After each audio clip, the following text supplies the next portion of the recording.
추수가 마감된 깊어가는 가을날, 제가 가장 좋아하는 노을이지는 앞에서 도기책방으로 여러분을 만나 뵙게 되었습니다. 바로 이전 도기책방에서는 어떻게 하면 좋은 투자를 할 수 있을까, 일종의 퀄러티 투자에 대한 이야기를 여러분들과 나눴는데요. 오늘은 그것과는 좀 정대치되는 어떻게 트레이딩을 잘해서 좋은 결과를 얻을 수 있을까에 대한 책을 여러분에게 가지고 나왔습니다. 대체적으로 가치투자의 영역에 있었고 가치투자 관련 책을 소개해 드렸던 도기책방에서는 이번에 트레이딩 책으로는 이 책이 아마 최초의 책이 아닌가, 그런 생각이 드네요. 바로 오늘 마크 미너비니의 초수익 성장주 투자입니다. 마크 미너비니는 어렸을 때 굉장히 불우한 삶을 살았습니다. 어려웠던 가정 환경에서 트레이딩으로 성공하기 위해서 어린 시절부터 트레이딩에 투신했고, 그리고 쓰디쓴 실패를 경험하고 나서 계속적으로 자기를 연단하고 훈련시켜서 좋은 트레이더가 되었습니다. 트레이더 중에서는 뭐 스캘퍼도 있고 스윙 트레이더도 있고 여러 가지 종류의 트레이더가 있는데, 잠깐 설명을 드리면 스캘퍼 같은 경우는 하루에도 뭐 수십 번씩 거래를 하는, 뭐 초단위의 거래도 하는 그런 그 트레이더가 스캘퍼라고 볼 수 있겠고요. 일정 기간 동안의 투자를 쭉 이어나가는 트레이더를 스윙 트레이더라고 볼 수 있겠습니다. 이 마크 미너비니는 일정 기간 투자 기간을 가지고 하는 스윙 트레이더고, 그리고 한국에서 가장 많이 볼 수 있는 일반적인 성향의 트레이더다라고 볼 수가 있겠습니다. 그러니까 기본적으로 기업을 거의 사서 계속해서 가지고 가는 형식의 워렌 버핏의 그런 장기 투자하고는 조금 궤를 달리하는 그런 투자다라고 볼 수 있겠고, 이 투자가 성공적으로 잘 이루어지게 되면 수익률이 매우 높은 그런 성향을 가지고 있는 것도 사실이 되겠습니다. 자, 그렇다면 초수익 투자는 어떻게 되는 것인가? 그 마크 미너비니가 했던 이야기 중에 몇 가지를 뽑아서 여러분들과 나눌 수 있도록 하겠습니다. 그럼 먼저 첫 번째, 경험을 굉장히 중요시하면서 이야기를 합니다. 책에서 그는 책으로 자전거 타는 법을 배울 수 없듯 경험을 쌓는 유일한 방법은 행동에 나서서 결과를 내는 것이다. 그 다음에 좋든 나쁘든 그로부터 교훈을 얻어야 한다. 안타깝게도 경험은 억지로 떠먹여 줄 수 없다. 시간을 들여서 직접 획득해야 한다. 학습 과정에서 어려움도 있고 회의감도 들 수 있겠지만 일단 능숙한 주식 투자 기술을 획득하기만 한다면 절대 빼앗길 일은 없다. 마치 자전거 타는 법을 한번 배우고 나면 한참 있다가 자전거를 타더라도 금방 익숙해지듯이 말이죠. 투자의 법도 그렇다라는 얘기를 하고 있는데, 저도 이 부분에 대해서 상당히 전적으로 동감을 합니다. 그러나 중요한 것은 자기만의 특색 있는 투자의 법들을 분명히 익혀야 된다는 것이죠. 내 것이 아니라 남의 것으로 이 방향으로 갔다 저 방향으로 갔다면 그것은 내 것이 된 게 아닙니다. 그래서 어떠한 방식으로든지 어떻게 성공하는 방식들을 내 것으로 만들어 놓고 진행하는 것이 굉장히 중요하다라는 얘기를 드리고 싶습니다. 마크 미너비니는 어떻게 성공을 했는지 한번 살펴볼까요? 그는 그 투자에 있어서 몇 가지 중요한 포인트들을 얘기하고 있습니다. 첫 번째는 추세가 중요하다고 얘기했고요. 두 번째는 펀더멘탈, 그리고 세 번째는 재료, 네 번째는 매수 시점, 그리고 다섯 번째는 매도 시점, 이렇게 이야기를 나누고 있습니다. 그러니까 그는 추세가 있는 주식에 투자를 하라, 추세가 없는 쪽에 투자하지 말고, 그리고 추세가 꺾이는 쪽에 투자하지 말라라는 얘기를 합니다. 그러면서 추세가 살아나고 있는 기업에 대해서는 가격이 어떻든지 간에 매수를 해라, 이런 얘기를 합니다. 그러면서 기본적으로 PER이 낮은 종목, 그러니까 즉 싼 종목에 접근하는 것에 대해서 상당히 부정적인데요. 왜 그러냐면 보통 초수익을 내는 기업의 경우 이익이 급증을 하는 경향성을 보이고 있고, 이익이 급증하고 난 다음에 지나서야 PER이 안정화된다라는 것을 얘기하고 있습니다. 그러니까 PER이 안정되고 난 다음에는 그 회사의 성장이 끝났을 때가 많다라는 것이죠. 그런 측면에서 PER에 너무 연연하면 안 된다라는 얘기를 하는데, 한국에서도 이런 부분들은 많이 포착이 되는 상황이 되겠습니다. 그리고 그는 트레이더이긴 하지만 이익에 대해서 굉장히 중요하게 여기는 투자자가 되겠습니다. 펀더멘탈에 대해서 얘기를 했는데요. 펀더멘탈 여러 가지가 있겠습니다만, 그 중에서도 마크 미너비니는 영업이익에 집중을 했고, 그 중에서도 영업이익 성장에 굉장히 집중을 했습니다. 근데 이 부분은 우리가 최근에도 많이 보게 되는 부분인데요. 우리가 실제로 경험했던 내용들은 테슬라가 그랬고, 그리고 또 엔비디아가 그렇습니다.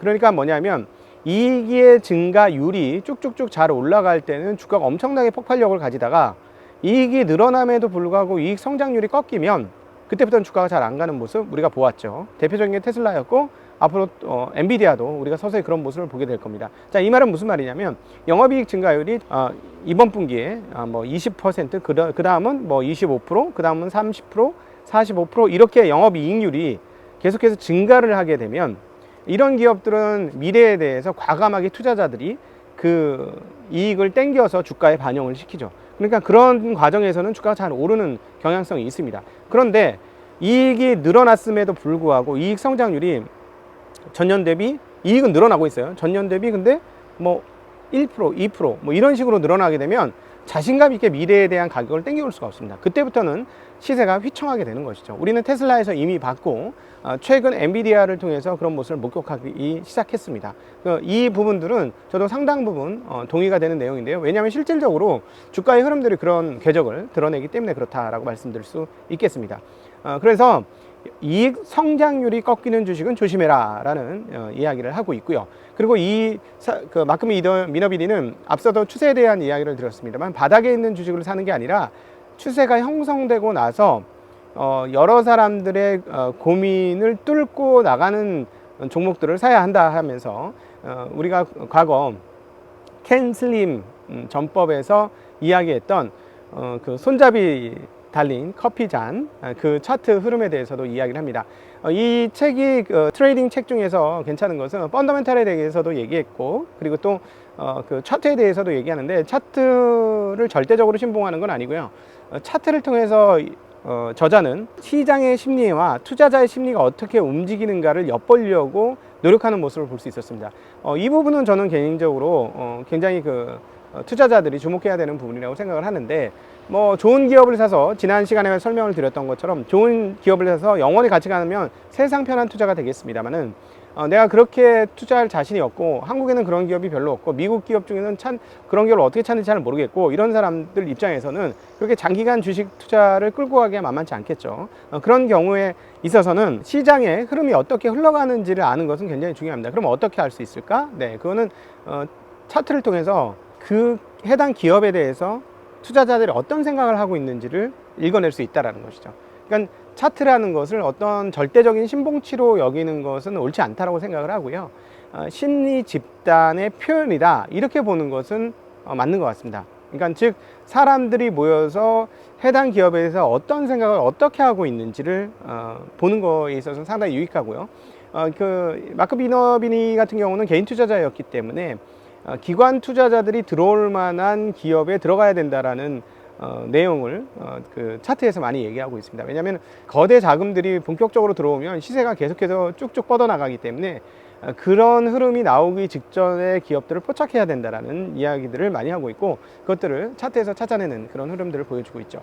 그리고 저자가 두 번, 세 번에 걸쳐서 매우 강조하고 있고, 이 책의 핵심 중에 핵심을 얘기하는 것은 바로 손절매입니다.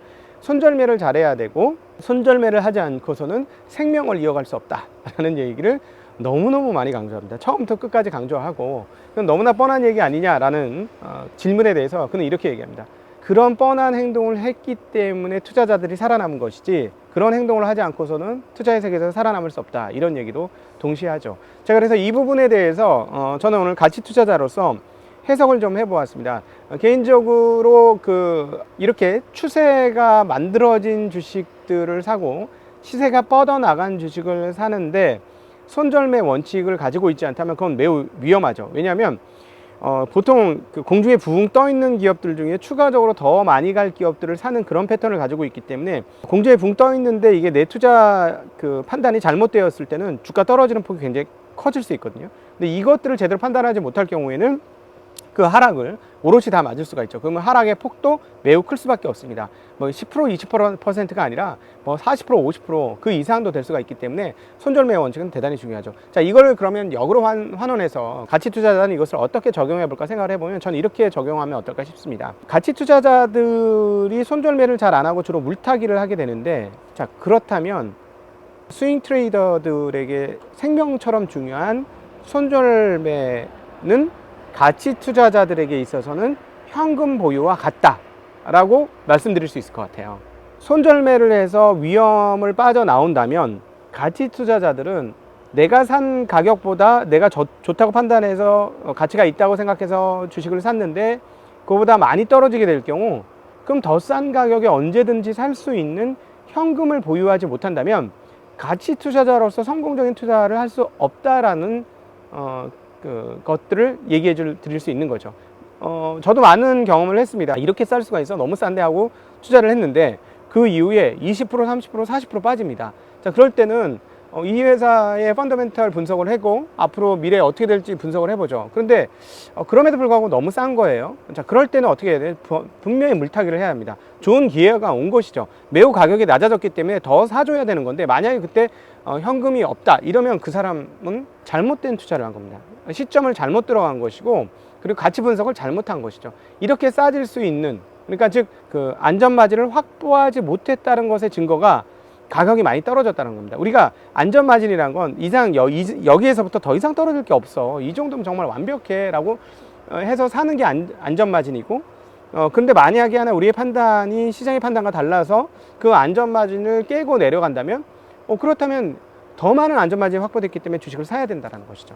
그래서 저는 이 마크 미너비니의 책을 읽으면서 실제적으로 어떻게 투자할 거인가에 대해서 많은 생각을 해보는 계기가 되었습니다. 24년도 개인적으로는 가장 8년 만에 고통스러운 시간이 저에게는 다가왔는데요.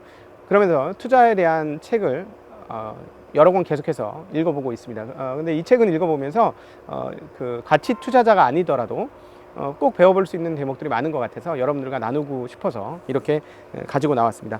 오늘은 지난번 시간하고는 정반대되는 트레이딩 관련 책, 그리고 도기책방의 투자 관련 도서 중에서 거의 최초로 여러분들에게 소개해드린 트레이딩 관련 책, 마크 미너비니의 초수익 성장주 투자에 대한 이야기 같이 나누어 보았습니다. 감사합니다. 안녕.